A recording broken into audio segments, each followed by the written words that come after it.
In what has become a yearly matchup, the Seahawks and Giants will battle once again at Lumen Field on Sunday. Who has the edge with both teams coming off tough defeats? We'll be breaking it down on a new crossover Thursday here. Locked on Seahawks, Locked on Giants.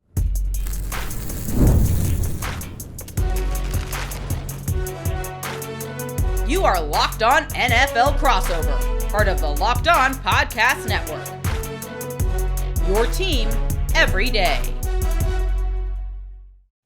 Greetings, 12s and Giants country. This is Corbin Smith of Locked On Podcast. Glad to be up with Patricia Traina of Locked On Giants for our weekly crossover Thursday special. We got an exciting game coming up on Sunday. The Seahawks hosting the Giants at Lumen Field in Week 5. Both these teams coming off of challenging losses. The Giants losing to the Cowboys, the Seahawks losing on Monday night to the Detroit Lions at Ford Field. Both teams will be looking to bounce back, and we're eager to look at some of the key storylines surrounding both these teams, keys to victory in Week 5, and, of course, our weekly spread predictions. All this coming courtesy of our friends at Prize Picks. Download the app and use the code LOCKEDONNFL to win $50 instantly when you play $5. Patricia, the Giants off to a 1-3 start. I know that this is not what fans were hoping for in year 3 of the Brian Daboll era. Maybe that the team could get back to their winning ways from 2 years ago when they made the postseason, actually made the divisional round. Daniel Jones back healthy. But to this point, it's been much of the same in the win-loss column.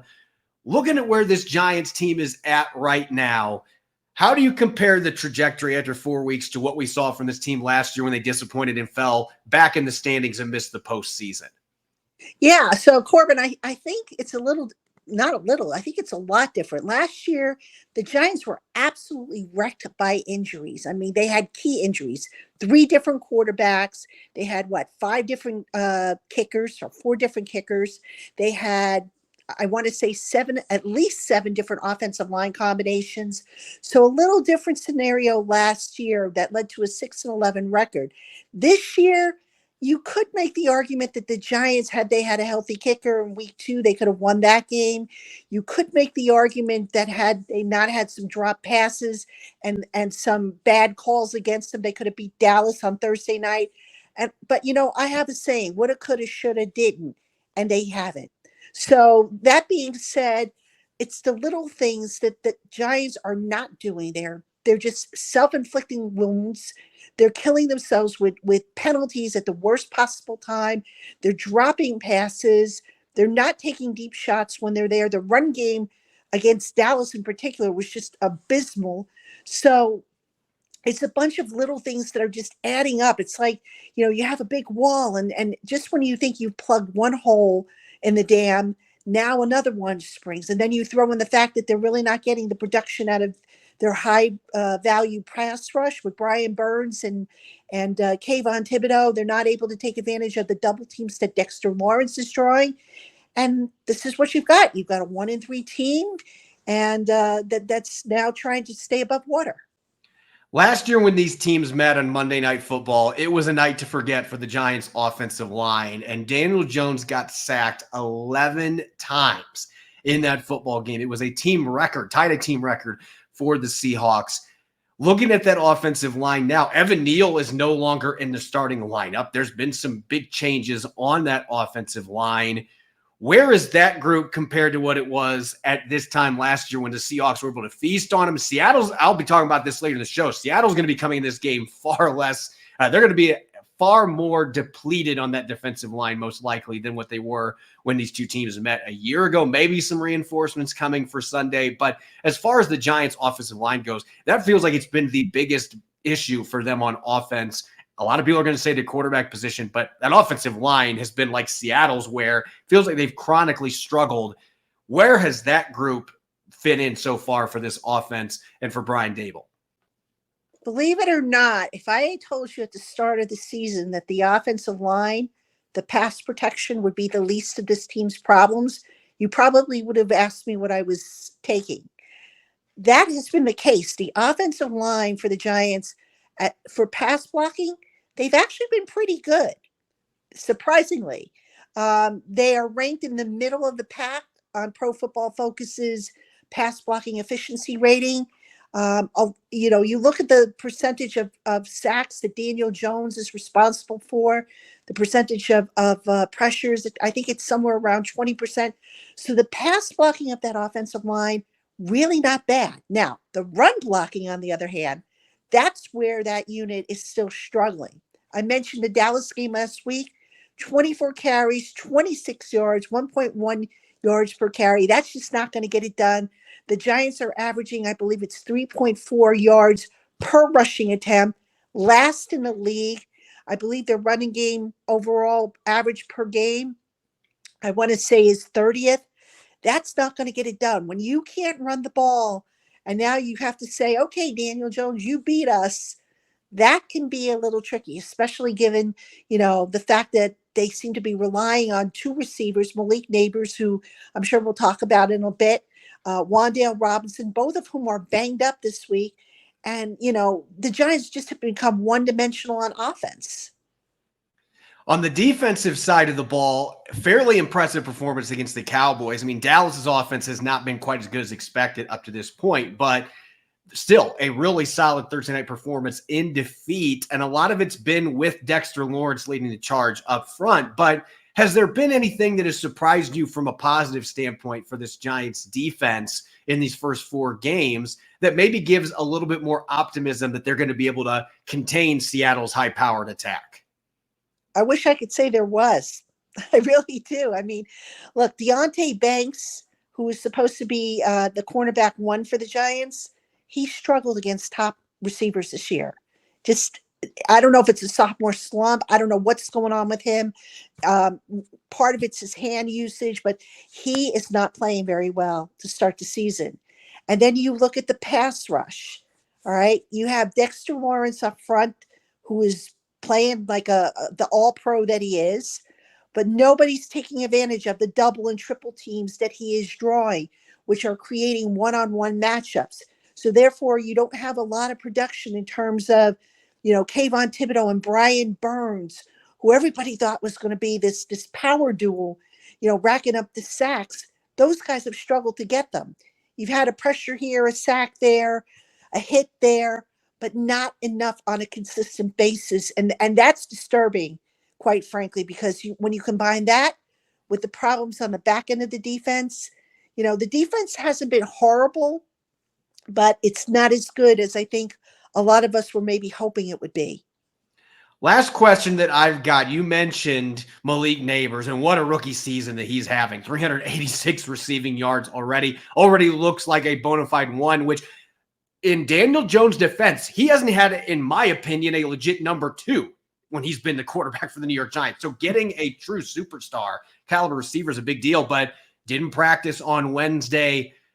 Do you think Malik Nabers, with the little extra time between a Thursday and Sunday game, do you think he is going to be able to suit up on Sunday, or this truly is a 50-50 proposition and he potentially could miss this contest? This is 50-50, Corbin. I mean, Coach Dable said that Malik Nabers is in the early phase of the protocol, which means that he's got to be somewhere between 1 and 2, because once you get to phase 3 of the protocol, that's when you're allowed to engage in non-contact activity. And he is not there yet. He did not practice on Wednesday. Thursday is going to be a big day for Malik Nabers. I think if he can advance to where he is, doing work in the red jersey, the non-contact jersey, then I'd say maybe I would feel a little bit better about his chances for Sunday. But right now, I would say it's 50-50. I mean, I know they want to get him ready, but he's got to progress through that protocol. When we come back, we are going to flip the script and we're going to look at some key storylines for the Seahawks coming off their first loss of the season as they get ready to face the Giants. You're listening to Crossover Thursday here on the Locked On Podcast Network.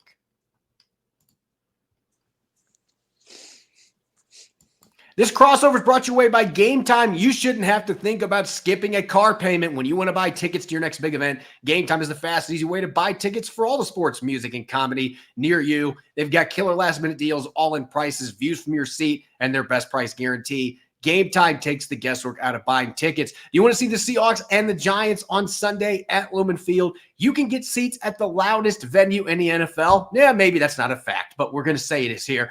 in the lower bowl for under $50. Great seats without breaking the budget to see the Seahawks as they try to bounce back from the first loss of the season. Game Time has deals on tickets right at the day of the event, and the Game Time guarantee means you'll always get the best price to write your own memories. If you find tickets in the same section row for less, Game Time will credit you 110% of the difference. So download the Game Time app today, create an account, and use the code LOCKEDON for $20 off your first purchase. Again, create an account and redeem the code LOCKEDON for $20 off. Download Game Time today. What time is it? It's game time.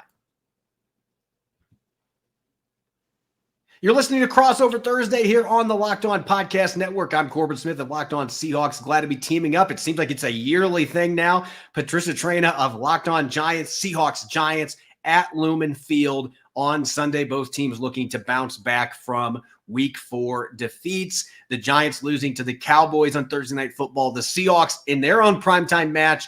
The first time that Mike Macdonald's defense really struggled. Gave up 42 points. The Lions could do whatever they wanted, albeit with the Seahawks having 5 starters on defense out for at least half of the game, if not 3/4 of the game. They were banged up. They were decimated at all 3 levels. Can't use that as an excuse. But, Patricia, there's no question that is the biggest storyline for the Seahawks going into this game against the Giants, because New York does not have the offensive firepower overall that the Detroit Lions do. They don't have the playoff pedigree the Lions do now with an experienced, well-coached team. But if the Seahawks don't have former Giant Leonard Williams this game, they don't have Byron Murphy, Uchenna Nwosu misses another game, if Boye Mafe can't play, if Julian Love can't play against his former team. I mean, I just rattled off a bunch of Pro Bowl and All-Pro caliber players that could be potentially out in this game. That is undoubtedly the biggest storyline for the Seahawks team going up against the Giants. And it creates some opportunities for New York, especially if 3 or 4 defensive linemen are out again and you're playing against third stringers for much of the game. That really can open things up. So I know Mike Macdonald, that he is hoping, hey, maybe erring side of caution. We had some of these guys out on Monday night. We can get a few of them back on Sunday and hopefully be firing closer to all cylinders with a Thursday game against the 49ers coming up only a few days afterward. Yeah, I took a look at the injury report. It's quite an injury report. I know the Seahawks had a walkthrough on Wednesday, but of those injured players, which one do you think, is going to hurt the most if they're not in the lineup on Sunday?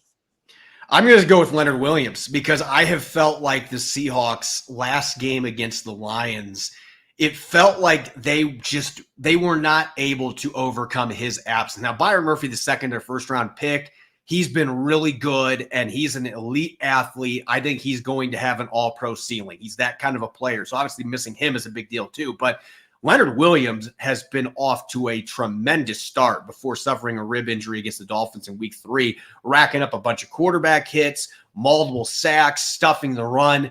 He's been arguably the team's MVP on defense, and not having number 99 out there on Monday night was a huge deal, not just from pass rushing standpoint, but they really missed him in the run game. They've been moving him all over the place. There's a lot of other important names on that injury report, but they need to have Leonard Williams, and he's going to be chomping at the bit for a chance to play against his former team. He's going to be motivated to do that. He was listed as limited if they would have had a full practice on Wednesday, which to me, that is good news. That means that he is trending towards potentially playing in this game. But if they go into this matchup against the Giants without Leonard Williams and Byron Murphy II again, that is going to be a huge advantage for the New York Giants, not having to deal with those two and potentially being able to get their dormant run game going a little bit against a front line that was getting pushed around, missing all those key pieces on Monday night, albeit against the Lions offensive line that I think is one of the best in the NFL. Yeah, I mean, the Giants, look, they're trying to get right. And going into Seattle, that's always been a tough place to play. The noise, the 12th man there, kudos to them. So they'll take whatever break they can get. And, we know all about Leonard Williams, obviously, when he was here with the Giants. We know what a force he can be in the middle there. And I've actually said, ever since the Giants traded him away, that defensive line just hasn't been the same. I mean, Dexter Lawrence can't do it by himself. And Leonard Williams, I can just imagine what a disaster it would be. And quite frankly, I mean, if they end up missing him, if he can't play for whatever reason, and I personally think he's going to play because I know Leonard takes pride in playing and not missing time due to injury, but how would they compensate, do you think, if he's not able to play. I mean, I know next man up, but how do you compensate for a Leonard Williams missing from your lineup? Well, they don't have another guy that's going to offer the same tools. Mike Morris is a similar build at 6'5", 300 pounds, second-year player to Michigan that has had some flashes, but he's not Leonard Williams. He has not got the athleticism that Leonard Williams brings to the table. That's why he fell into day 3 in the draft a couple of years ago. There's a lot of good film. He's a physical player, uses his length well, but he is not the athlete that Leonard Williams is. Really, the issue comes after the starters because Jonathan Hankins, who previously played for the Giants, he's been excellent most of the season. He's a nice addition to the team. And then they've got Jaron Reed, who has been a fantastic starter for a long time. Those two are really good players. The problem is they can't play every snap in the game, particularly Hankins. You got to rotate players in. They were playing Miles Adams, who's a good situational reserve, but they had to play him a lot of snaps the other night. Mike Morris is not ready for that primetime matchup yet. He has not played a lot. He only played one game for a shoulder injury as a rookie. He ended up out for the rest of the season, so he hasn't gotten experience.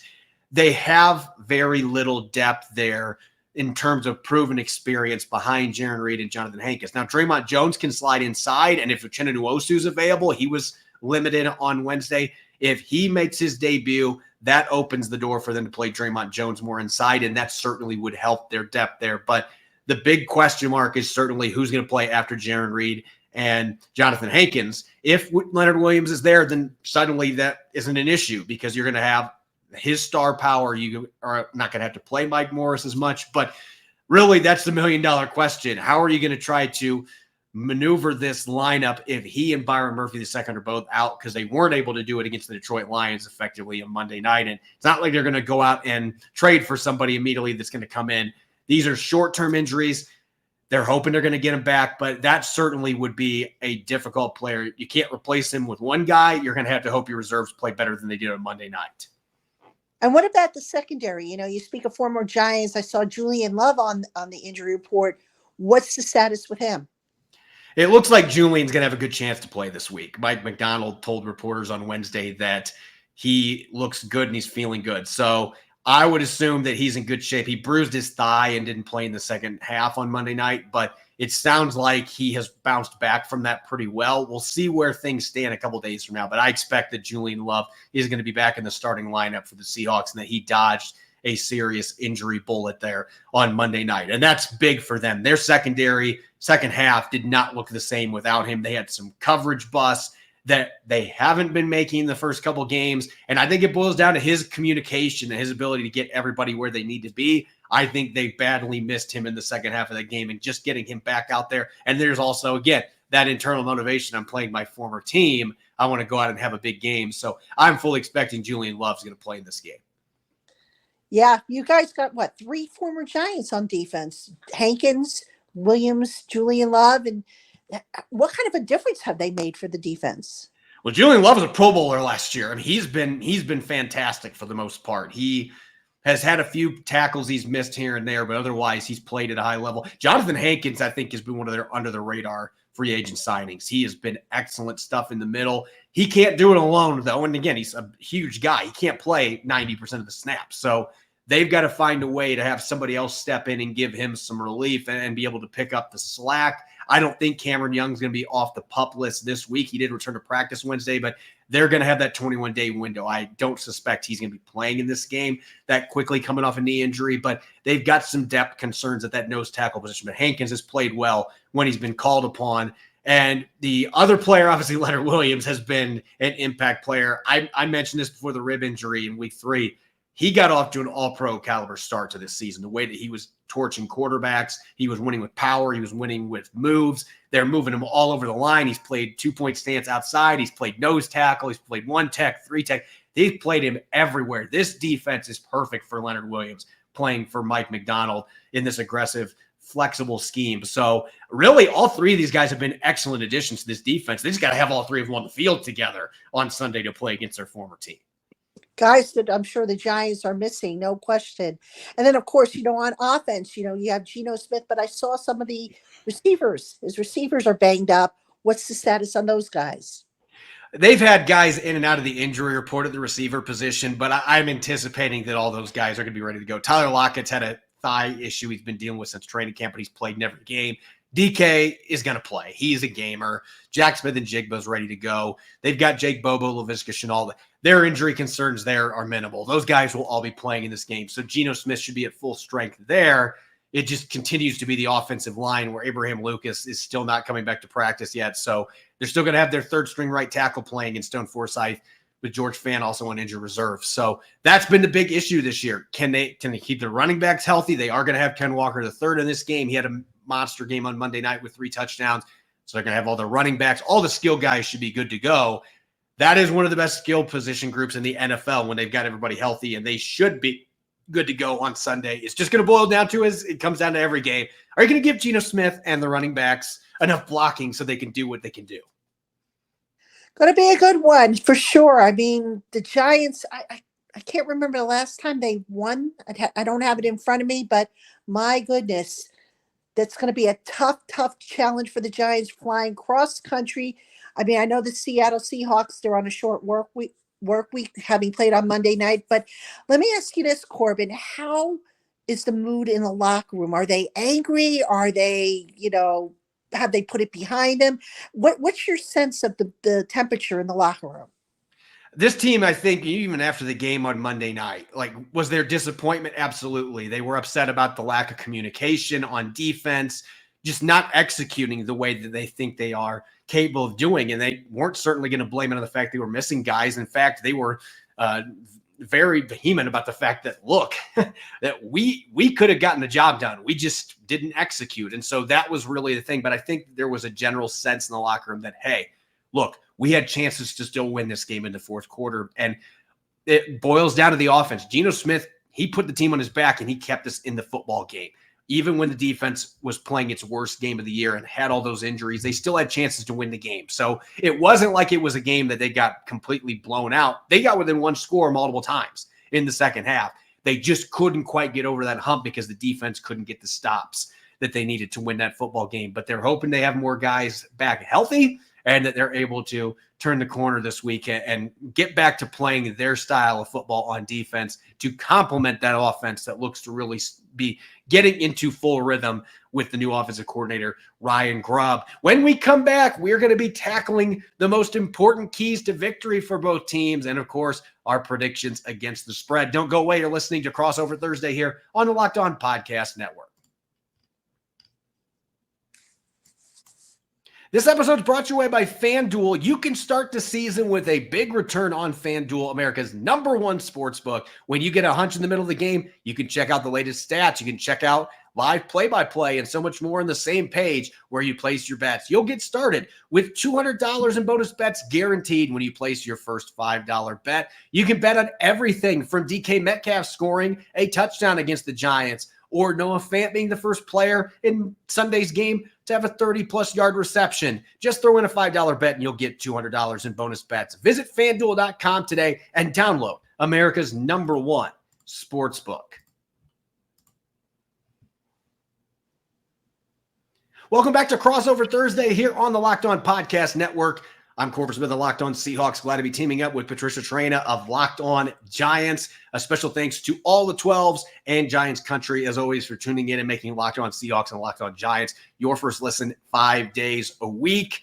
It's time to dive into keys to victory and predictions. Patricia, this Giants team, as you mentioned, a lot of self-inflicted wounds have really been a culprit for them starting off 1-3, another dismal start to the season with a lot of people under a lot of pressure right now, including Brian Daboll and Daniel Jones, the head coach quarterback combination. When you look at this game from New York's perspective, with or without Malik Nabers, when you look at this game, what do you think are the keys for the Giants to be able to go to Seattle and pull off an upset, which, by the way, they've done recently? They did it in 2020. I know that feels like a long time ago now, but they have come to the Pacific Northwest and pulled off an upset before. What are the ingredients for Brian Daboll's team to do that again on Sunday? Well, first and foremost, they cannot, and I repeat, cannot have penalties on scoring drives. That's been a problem for them. I want to say 30-something% of the penalties that they have had have resulted in stalled scoring drives. So you can't have that. Now, obviously, playing in front of the 12th man, Loud environment. I expect the Giants to use a lot of silent counts. So they've got to be sharp because when you're using silent counts, that's where you can have even more mistakes. So no pre-snap penalties. That's number one. Number two, they've got to get that run game going. You mentioned the injuries to the defensive line. It's now or never for that Giants run game. Now, Devin Singletary is dealing with a groin issue. I think he's going to play, though. I don't know how effective he's going to be. Maybe we see a little sprinkling of Tyrone Tracy and Eric Gray, a little bit more than what we've seen. But the Giants just can't be one-dimensional. The other thing, the drops. The Giant receivers are dropping at least one pass per game, and they're coming at the worst possible time. But I would say the biggest key, Corbin, is in the red zone. The Giants have been terrible in the red zone this year. They've had no problems going up and down between the 20s. The red zone has been an issue. I would like to see Giants head coach Brian Dable, who is calling the plays this year. I'd like to see him start maybe calling for some plays to the tight ends who have been woefully underused in this offense. So, red zone, not committing penalties despite the anticipated noise level, and just really avoid the self-inflicted wounds. And I think if the Giants can do that, play a clean game, I think they should be able to be competitive. From a Seahawks perspective, the first one's going to seem like one that's a low-hanging fruit. But look, the Seahawks in the game on Monday night, Detroit had 13 first downs in the first half, and they only had 2 third-down conversions in that. They were consistently moving the chains on first and second down, and they continued to do that in the second half. They had a 70-yard touchdown to Jameson Williams on a first down immediately after the Seahawks had scored to get some of that momentum back. Poof, it is gone with that long touchdown. They have got to win on early downs. You've got to force the Giants into more third down opportunities, particularly you'd like to see 3rd and 5 and longer so that you can have your rushers pin their ears back and come after Daniel Jones. They have got to win on first down in particular. The Lions were dominant on that first down, on first downs in general in Monday's game.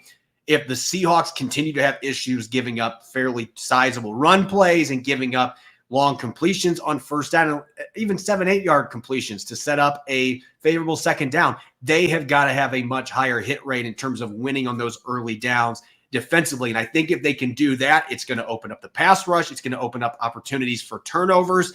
They weren't able to get those dominoes going on Monday night. So they've got to be able to play at a higher level on first and second down on defense.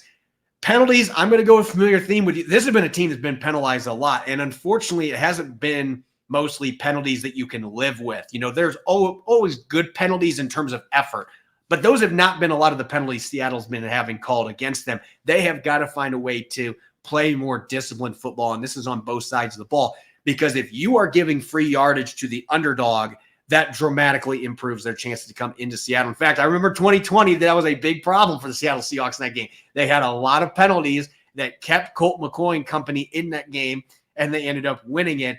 And from an offensive standpoint, just get the darn ball to your skill players. You mentioned the struggles that Deonte Banks has had, and just in general, it feels like Dexter Lawrence by himself has been able to neutralize some of the issues that the Giants have had defensively, just because of how dominant he is. Seattle knows that firsthand. Blocking him is always difficult, but can you get the ball to DK Metcalf and your playmakers? Because this feels like a Giants secondary that's ripe for giving up some big plays.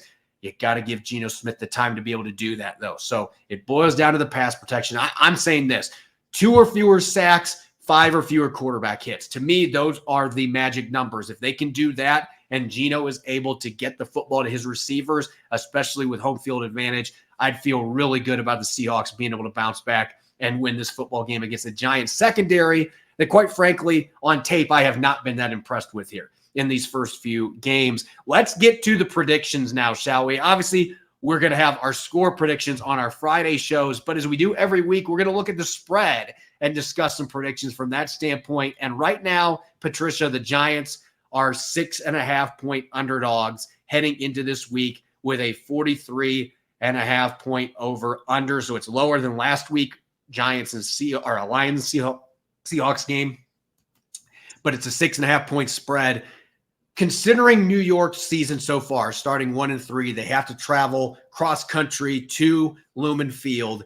Do you think the Giants cover that 6.5-point spread, or do you think they're going to have a difficult time doing that? I don't think they're going to cover it. This team's averaging 15 points per game, less than what they averaged last year, just by a fraction, but still less. Seattle, they scored 29 points in a loss to the Detroit Lions. All right. I don't see, I mean, the Giants offense, like I said, the run game hasn't been there. And now you've got the injury to Devin Singletary. You may not have Malik Nabers. You know, you've got the drops and everything. And let's not forget, I haven't even mentioned Daniel Jones in this equation. Daniel Jones has been inconsistent with underthrowing guys or overthrowing guys. So, I mean, I just don't see it. I think the Giants, quite honestly, they'll be lucky if they score 17 points in this game. So, I think that the Seahawks, given the weapons they have, given that it sounds like their offense is a little bit healthier in terms of their skill position players, I think they're gonna go crazy, especially against, like I said, the struggling Giants cornerbacks. Which by the way, there's still injuries there that I didn't talk about. Drew Phillips, the slot cornerback, not practicing. He's got a calf. Adoree Jackson, not practicing. He's got a calf. They're both in danger of missing their second straight game. So, yeah, I'm concerned about that secondary. Look, I'm always scared of trap games, especially when you get into the month of October. Like this matchup, I look back at that 2020 game, for example, and I think about the horror that was the heavily favored Seahawks somehow losing that game and coughing it up and the offense not performing. And so I always look at games like this with kind of that eye half open, like, I don't know, this could be a trap. I feel like Mike McDonald's not going to allow that to happen. Now, I don't know. I'm going to dish out my score prediction tomorrow, but I think coming back to home is going to help. I think 6.5 points. I think they're going to be able to cover that. I'm not going to say right now how much I think they're going to cover that, but I think they're going to be able to cover that spread. I just think that they are a better football team. I think they're going to be healthier in defense than they were last week. I'm not saying to take the Giants lightly at all. I think the Giants are more than capable of coming in. If you aren't ready, any NFL team can come in and win. But it feels like there are a lot of advantages that should, in theory, work to Seattle's advantage. So I'm going to leave it at that. I think they're going to cover on tomorrow's show of Locked On Seahawks. We'll have a chance to dive into the score predictions. But we are in agreement. We think the Seahawks are going to cover on that 6.5-point spread. We'll end up seeing what happens. But certainly, this is a big game for both teams for different reasons. The Giants just trying to get closer to 500. Seattle, they're still in first place in the NFC West. They want to continue to fend off the San Francisco 49ers and the rest of their competitors in the division. So this is a key game for both teams. Really looking forward to it. Hopefully it's a good one. Hopefully it's a competitive one, and hopefully the Giants don't get blown out. As always, you can follow me on X and Threads at Corbin Smith NFL. You can follow Patricia at Patricia_Traina. Make sure to check in to Locked On Seahawks and Locked On Giants tomorrow for our Friday episodes. And enjoy the rest of your Thursday. Go Hawks, go Giants. Thanks for listening.